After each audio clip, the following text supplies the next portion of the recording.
A elite europeia não é melhor do que a elite brasileira, né? A elite americana não é melhor do que a elite brasileira. O problema é que, tanto no caso da elite europeia como no caso da elite americana, essa elite, em algum momento da sua história, precisou do povo. E, ao precisar do povo, construiu relações sociais com esse povo. Como é que isso se dá na Europa? Isso se dá na Europa principalmente no período feudal e, posteriormente, no período de formação dos Estados nacionais modernos, em que a vida social era um conjunto de guerras com os vizinhos. E, portanto, não tinha elite sem base de povo que defendesse esse agrupamento de pessoas, esta sociedade, né? A história do Estado moderno é a história de criação de uma instituição que não nasce fechada em si mesmo, mas nasce em briga com a instituição do lado. A gente só entende o nascimento da França nas brigas com a Inglaterra e com a Espanha. Você só entende a Espanha nas brigas com Portugal e com a França. No caso da França, com a Alemanha também, né? E assim sucessivamente, né? Nenhum Estado nacional nasceu pronto no mundo, né? Ele nasceu tendo força para dominar um determinado território, impor uma cultura a um determinado território, uma língua, e defender esse território. Isso definiu o que era a França, o que era a Inglaterra, o que é a Espanha, o que é a Alemanha e por aí afora, né? Então, esta elite europeia, nas suas guerras, precisava do povo, né? E é curioso como tanto a elite reconhece o seu povo, como o povo reconhece a sua elite. Lembro de uma experiência de ter um inverno frio, nevando, passando pelo centro da cidade de Londres, e tem um monumento para o soldado desconhecido, e isso, virada de dezembro para janeiro, sei lá que dia era exatamente, mas era mudança de ano, repleta de coroa de flores e até simplesmente uma rosa colocada ali. Assim, considerando o inverno, aquilo não estava há dias, aquilo tinha sido colocado naquela manhã, senão uma hora antes de eu passar ao lado, e estava repleto de coisas. E tinha desde coroas de flores muito elaboradas, que poderiam ser o próprio exército que colocou, até simplesmente uma rosa depositada ali. Assim, quando que a gente vai colocar uma flor em qualquer monumento do exército nesse país? Mas nem a pau, Juvenal. Nosso exército nunca nos defendeu, nosso exército só reprimiu internamente. A história europeia é uma história com o exército da sua elite que fez a defesa do território e, portanto, protegeu a vida da população interna, né? A nossa relação não é essa. Nós não precisamos ter a relação deles, mas nós temos que compreender a nossa, como é que ela se deu, né? Ao contrário, a nossa elite, como uma elite posterior do capitalismo, ela nunca precisou desse povo, porque ela sempre esteve unida com a elite de outro lugar.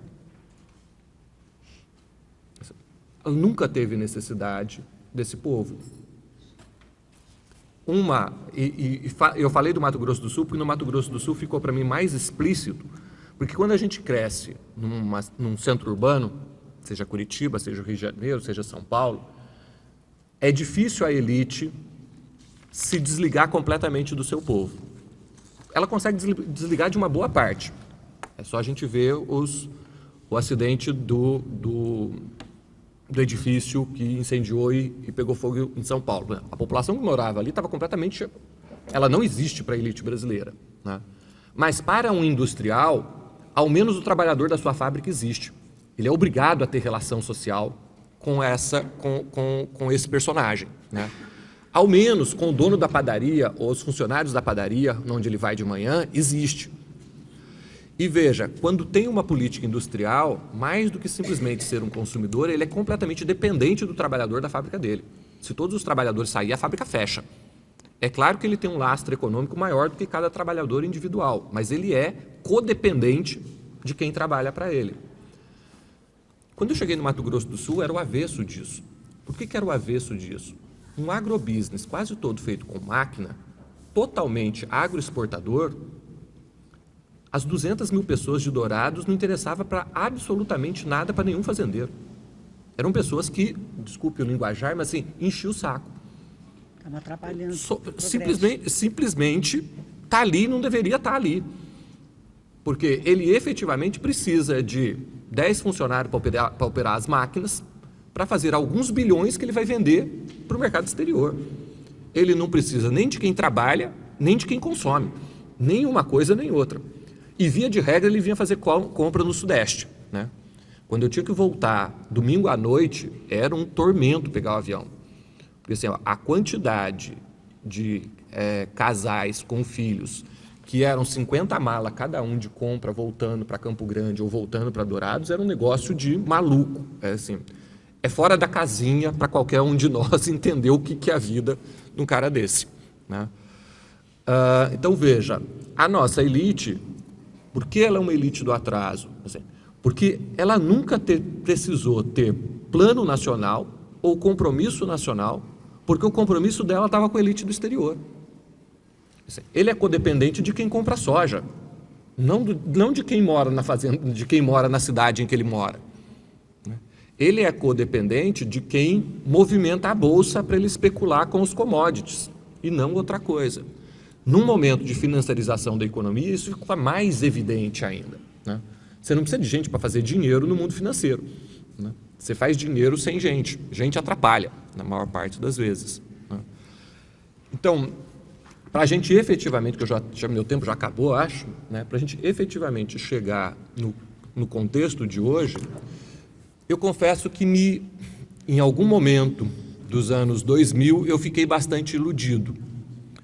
Por que eu fiquei bastante iludido? Porque, para mim, a construção que a gente vinha fazendo ao longo dos governos dos governos petistas, Lula e Dilma, com todos os erros, com todos os acertos, estava construindo relações sociais de codependência mais ampla.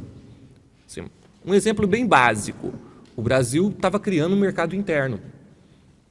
Então, não é que eu fiquei iludido porque eu acreditava na elite brasileira no sentido dela ser individualmente boa em cada uma das pessoas dessa elite.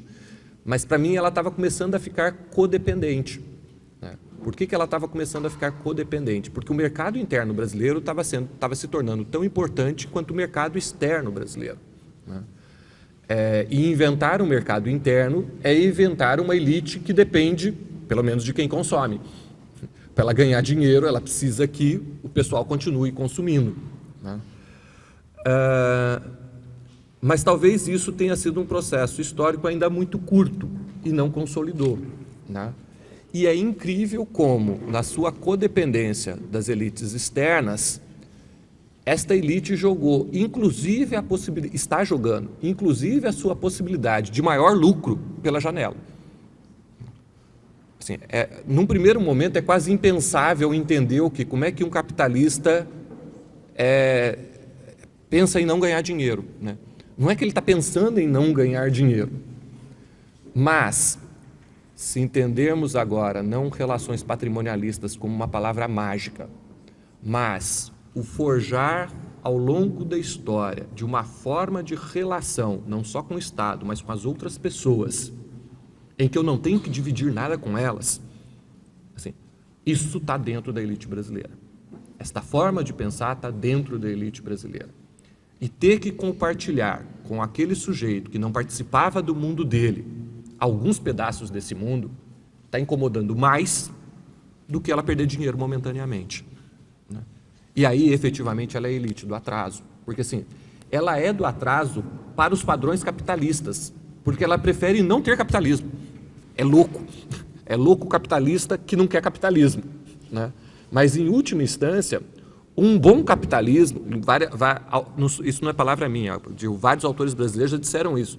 Se a gente tivesse um bom capitalismo no sentido, o capitalismo de mercado mesmo, talvez o Brasil fosse um pouquinho diferente e melhor. Às vezes falta até mercado aqui.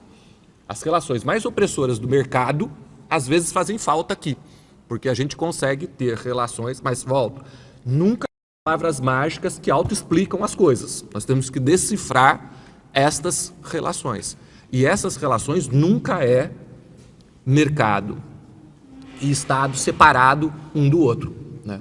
Nós só podemos entender a atualidade brasileira no jogo de codependência que a nossa elite tem da elite externa e num cenário de financiarização internacional num cenário de pré-guerra internacional, num cenário de crises cíclicas internacionais, mesmo que tenha momentos de uma certa elevação de crises cíclicas, o que significa o acesso dessas elites às nossas próprias riquezas, em detrimento do povo brasileiro propriamente dito.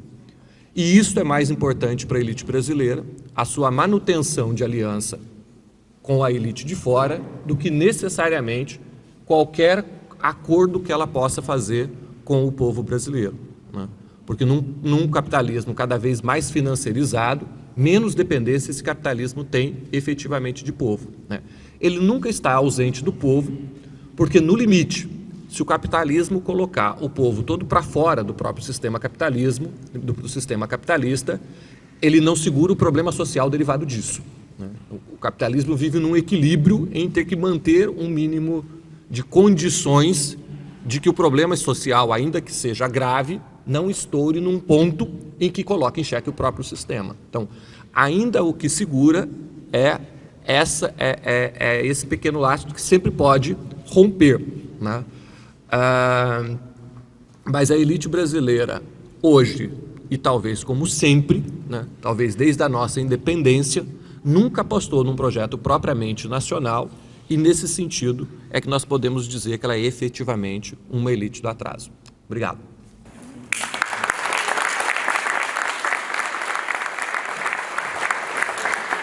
Obrigado, professor Mineiro.